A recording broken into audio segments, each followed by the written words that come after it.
Welcome to our channel. Before we get started, please consider liking and subscribing so we can bring more stories like this to you. I moved into the Crestwood Hills neighborhood right after my father's stroke. Dad needed a place without stairs, so we looked for a single-story home in a peaceful area. We found an affordable spot, at least by modern standards, in a development run by an HOA. The realtor mentioned that the HOA leadership was strict but fair, and I believed her. The covenants and regulations didn't look too crazy at first glance, and the home itself had a small driveway where we could park Dad's converted van. Since Dad used a wheelchair, the van had a custom ramp that lowered to the ground, so everything seemed perfect.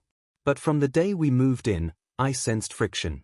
Specifically, with Lorraine, the HOA president.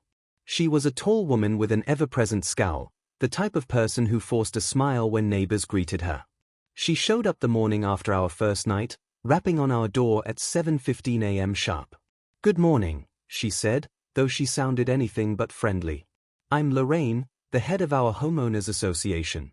I just came by to welcome you and give you these updated guidelines." I glanced at the stack of pamphlets in her hand. "Updated guidelines?" I asked, my voice still raspy from the early wake-up call. "Yes, we publish them monthly," she said. "You'll want to check the new vehicle guidelines on page 6. We have strict aesthetic standards here. Cars must be well maintained, and we also don't allow commercial or unusual vehicles in driveways for more than 6 hours at a time." I blinked, confused. "Our van isn't commercial. It's a wheelchair-accessible van. My father is disabled." Lorraine pursed her lips.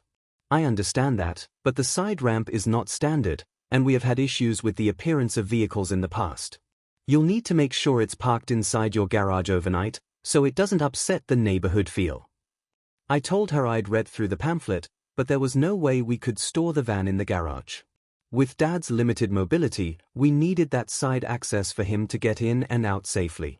When I tried to explain, Lorraine just nodded stiffly and left. Later that day, Dad needed to go to a doctor's appointment. As I guided him down the ramp from our front door, I heard my next-door neighbor, a friendly older man named Mel, call out a warning. "You better watch out for Lorraine," he said. "She's been known to fine people over the smallest details. She once tried to charge me for having my trash cans out on the curb 15 minutes too early." I sighed, but I was determined to handle this diplomatically. Dad was too exhausted to worry about feuds, so I decided we'd figure out a compromise. Over the next few days, though, friendly reminders from Lorraine kept popping up in my mailbox, notices about vehicle compliance, an unauthorized ramp, and the structural aesthetics Dad's van supposedly violated. On the 5th day, Lorraine knocked again. This time, she had 2 other HOA board members in tow. They stood on my porch like they were about to deliver a prison sentence. "We've come to inspect the van," Lorraine announced. "The guidelines you signed require that all structural additions or modifications to vehicles be reviewed." Confused, I asked, "Isn't that only for external home modifications? You know, like new fences or sheds or something?"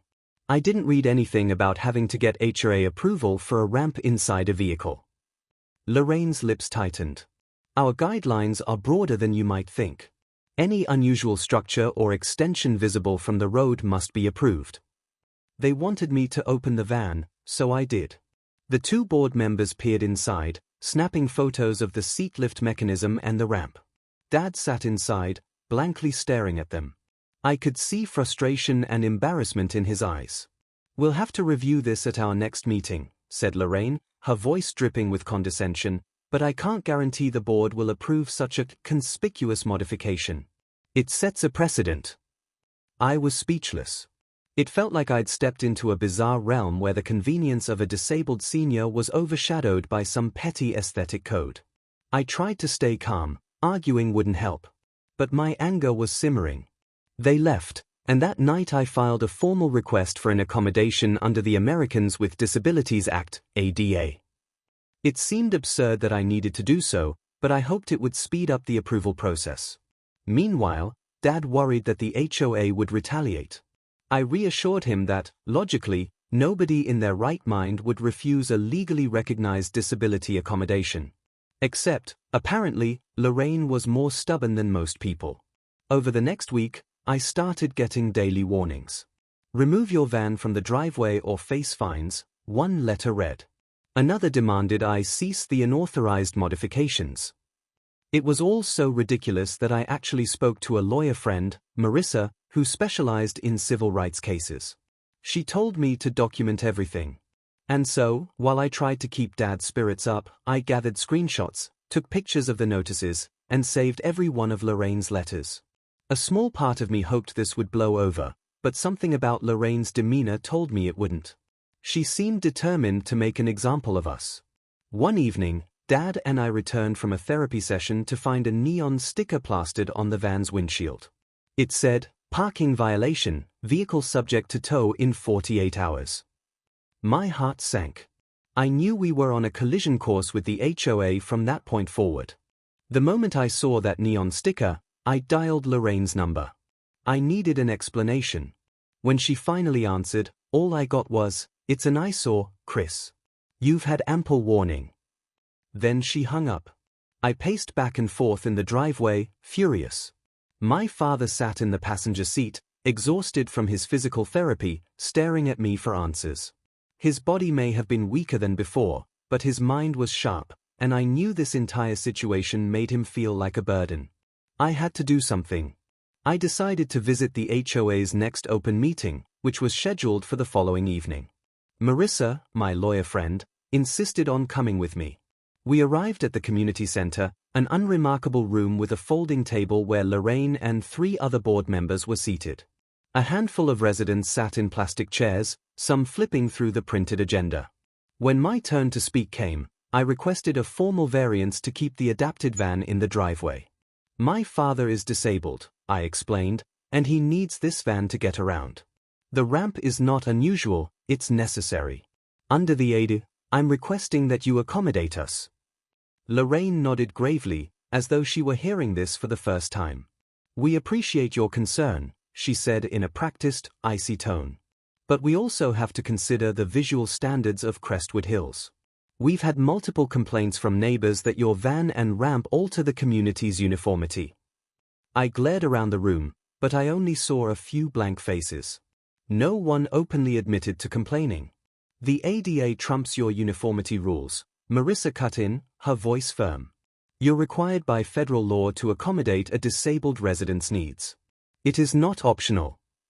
One of the board members, a gray-haired woman named Tessa, quietly asked if we could cover the van with some sort of canopy. Lorraine shook her head before I even had a chance to respond. A canopy would also be considered an external structural modification, she said. We'd need an entirely separate approval process for that. Unbelievable, Marissa murmured. At that point, tensions flared. Another board member, who seemed uncomfortable with the entire exchange, suggested they table the discussion until they sought legal counsel for themselves.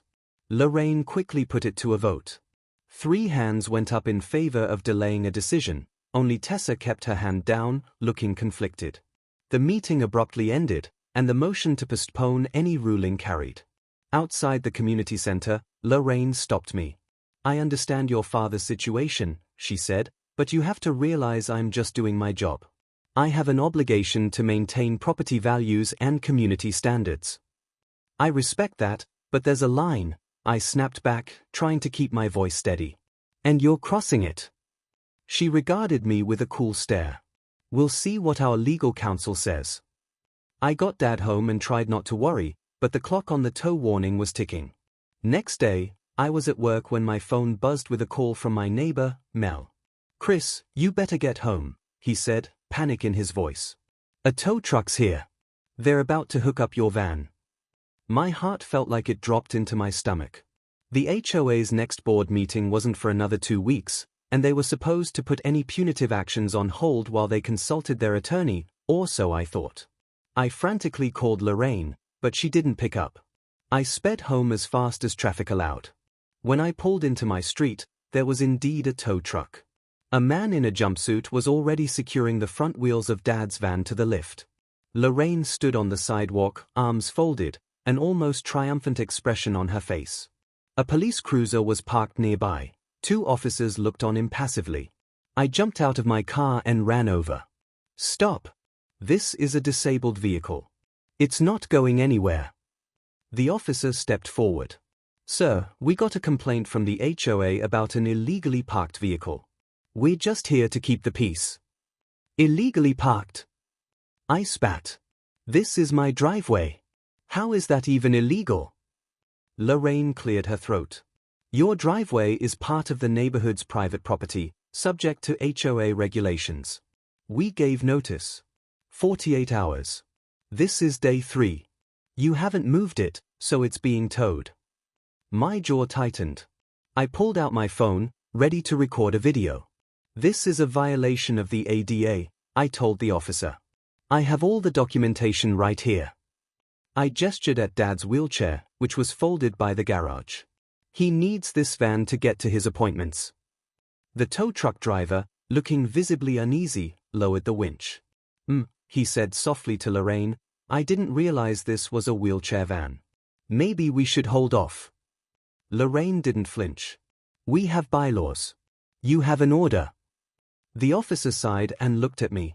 Sir, do you have any paperwork showing a court order or something from a judge that prevents the HOA from towing? I just stared at him, stunned. Court order? This is beyond insane. That's when Marissa, who I'd called en route, arrived. She jumped out of her car, briefcase in hand, and confronted Lorraine. If you tow this van, we'll be filing a lawsuit so fast your head will spin, she said. There's no court order yet, because we had no reason to believe you'd act before your own board's legal review. You'll be violating federal disability laws and subject to an immediate injunction. I saw the fear flicker across Lorraine's face. The two officers glanced at each other, clearly not wanting to escalate. The tow truck driver released the latch completely and backed off. I'm not towing a disabled man's van, he muttered. Lorraine stood there, her face reddening. She pivoted on her heel, marched back toward her car, and screeched off without another word. Marissa turned to me. This isn't over, she whispered. And I knew she was right. After the near-towing fiasco, Marissa immediately filed a complaint with the local Commission on Human Rights, citing disability discrimination. She also drafted a demand letter to the HOA, requesting that they cease any enforcement actions until the matter was settled. We had photographic proof, eyewitness accounts, and the meltdown on camera, the beginnings of a solid case. Dad, meanwhile, was rattled. He didn't want to step outside, afraid the neighbors were all watching and judging. His therapy progress stalled. At one point, he half-jokingly asked if we should just move somewhere else, away from the drama. But it wasn't that simple. Our mortgage was locked in, and we'd sunk too much into medical bills to uproot and buy a new place so soon.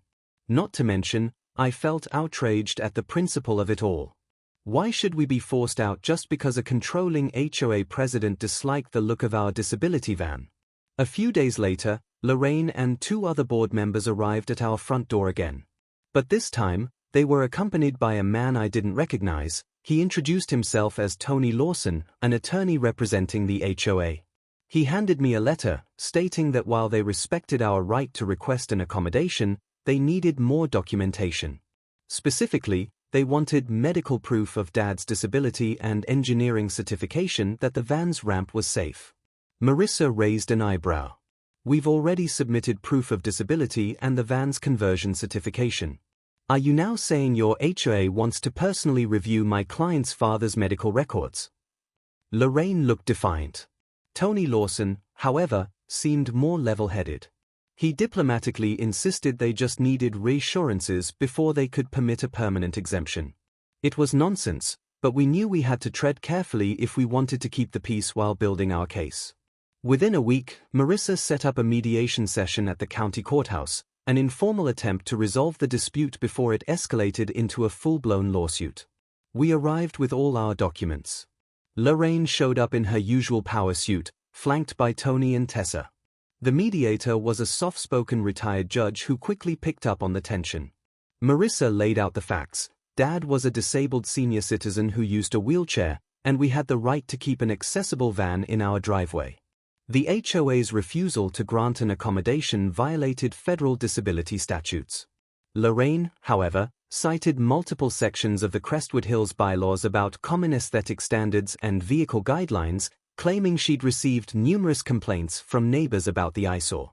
"Do you have a list of these complaining neighbors?" the mediator asked gently, flipping through the HOA's file. Lorraine squirmed a bit, then admitted that most of the complaints were verbal, unlogged. Tony tried to argue that residents had come up to Lorraine informally, but nothing was in writing. The mediator frowned. "So, effectively, we have no documented complaints about this van except for the HOA president's personal objections." Lorraine's mouth tightened into a thin line. I could see the cracks forming in her confidence. Tessa cleared her throat and leaned forward, confessing quietly, "I think the real issue is that we had an outdated bylaw referencing commercial vehicles and non-functioning cars. Chris's van doesn't qualify as either, in my opinion. The board was misapplying it." Lorraine looked at her in shock, as though Tessa had just committed a traitorous act. The mediator nodded slowly. "It seems, Ms. Lorraine, that you may be overstepping.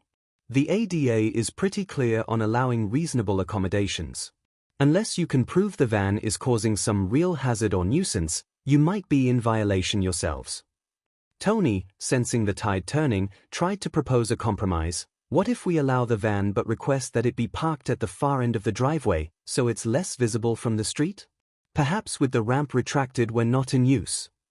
I started to argue, why should I inconvenience my father further? But Marissa placed a hand on my arm. She gave me a subtle nod, suggesting we try to settle. "As long as the HOA formally acknowledges our right to keep the van outside and ceases all towing threats, we can agree to retract the ramp when not in use," she said.